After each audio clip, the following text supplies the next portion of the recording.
Hey there, it's me, Brett Fish, and in this episode of Race with Me, we are going to be looking at visiting a township.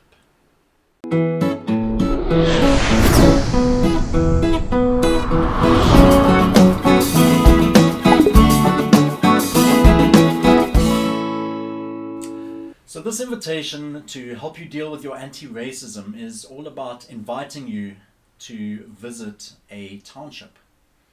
And firstly, I just want to pause there and ask, what do those words, what does that suggestion trigger in you in terms of emotion, in terms of the idea of stepping into a township? Because there are still a lot of white people in South Africa who have never, ever stepped into a township. And I think there are a lot of white people that live in ignorance of what township life is like. And I think there are a lot of white South Africans who have a sense of fear, have some kind of trepidation, even the idea of stepping into a township because of ideas, what they've seen on the news, what stories they've heard, things like that. And so I think it's really helpful that we find ways, and I'm talking about good, respectful ways. I think there are bad ways to go and visit a township, and I'm not suggesting a township tour.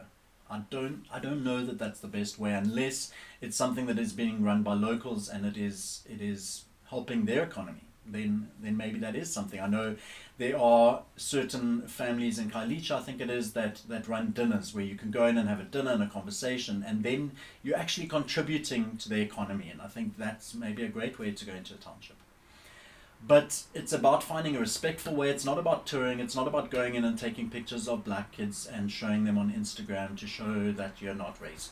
And I think we need to be very careful and aware. And I think a good word to help us out here is this idea of curiosity. Find a way to step into a township with curiosity as to what it looks like, what are some of the stories of what's going on, what does it feel like to walk in the streets. And obviously, as an outsider in a township, we are never going to understand what it means to live in a township. It is only going to give us some level of understanding. That is not, there's a hint of experiential, but it's not an experiential understanding. It's more kind of a mindset of understanding. We get a glimpse, we get some idea. And obviously, the more times you find to go into a township, the better that's going to be in terms of growing your understanding. So I actually lived in a township for about 18 months in a place called Kayamandi, which is just outside Stellenbosch, just before I got married. And while I had a lot of good intentions going in terms of connection and networking and trying to understand what township life was like and improving my language, a lot of that was derailed by the fact that it was about the same time that I met my now wife, Valerie, and she lived in Cape Town. I was out in Stellenbosch, and so I ended up spending a lot of time outside of the township. But there was still a sense of getting a bit of the understanding of life, of what goes on. And I think even when I talk about Kayamandi, if I say I'm from Kayamandi, that could mean three different things because each township is different.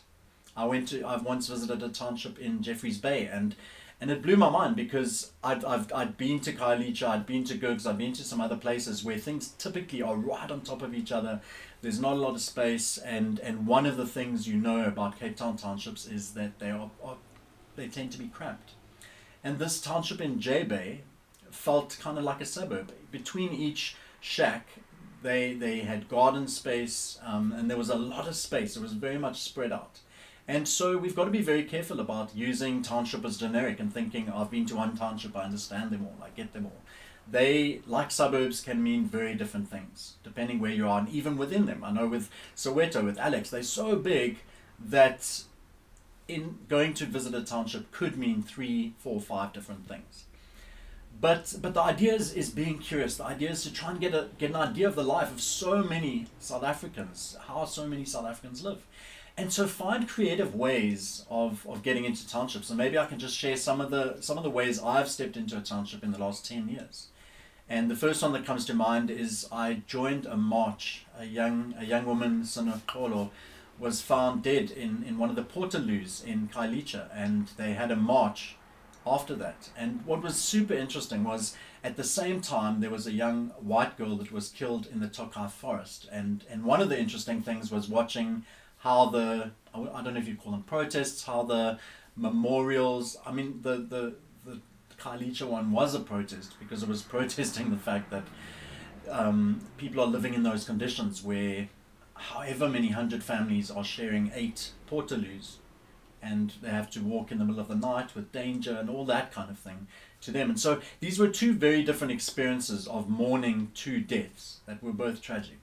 And yet watching how people responded to the one that was in Tokai Forest and watching how people responded to the one in Khayelitsha was very eye-opening. And one of the ways we can work on our anti-racism is watching how black and white stories are reported in the media, and just seeing the difference there often. And so I went and I joined a march, and I was one of a few white people, like a very few white people, and it felt very uncomfortable. It was very out of my comfort zone. I didn't understand a lot of the language of what was happening, and it was nerve-wracking in some ways. But I'm really glad I did it, because I think I really learned a lot that day, and I was very well received. People were super friendly and inviting me into a space that might have felt like I was an intruder in something that was super important and reverential for them. So that was one way. Another way was Val and I have gone in a couple of times to what used to be called Makokanya Art Room, which is a couple of people that have started a drama studio in Khayelitsha. And I know that the name has changed now, but we went in on Freedom Day the one time. They were putting on performances, and it's just a way of appreciating the arts, but doing it in the township. And another story that comes to mind is a friend in Corsi came around for dinner, and I drove him back with another friend of mine, and we sat for maybe an hour in the car, sitting outside his shack, and it was something like 11 o'clock, 12 o'clock on a Saturday evening, just having conversation and being in that space, which also got a bit nerve-wracking when my phone's GPS wasn't picking up signal, and I was lost in a township around midnight. And so, I mean, I don't know, like that probably shouldn't be your first visit into a township if you are feeling uncomfortable or nervous or whatever.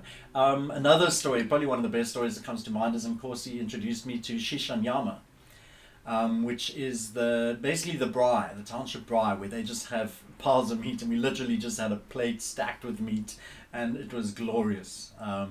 It was so amazing, and that again was just getting an eye, a glimpse into an aspect of township life, and especially that, because that's an aspect of celebration, whereas townships are difficult places. They are places that most people are trying to get out of. Of course, he calls it a hell, a living hell, and so this isn't about glorifying townships.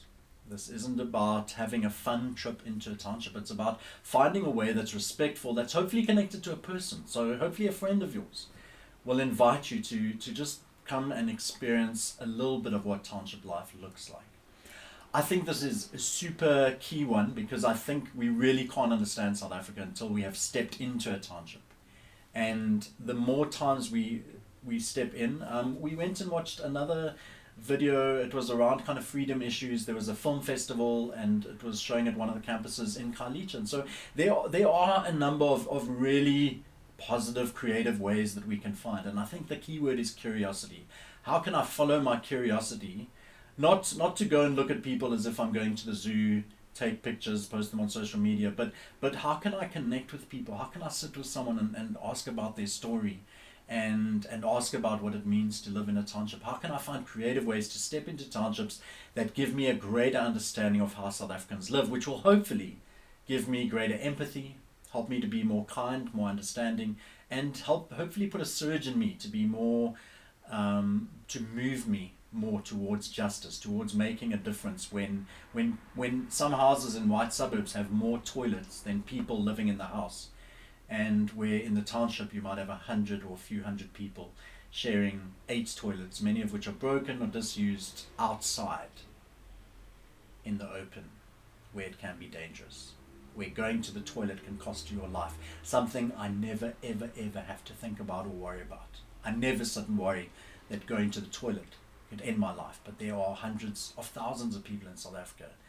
where that could be a very real fear.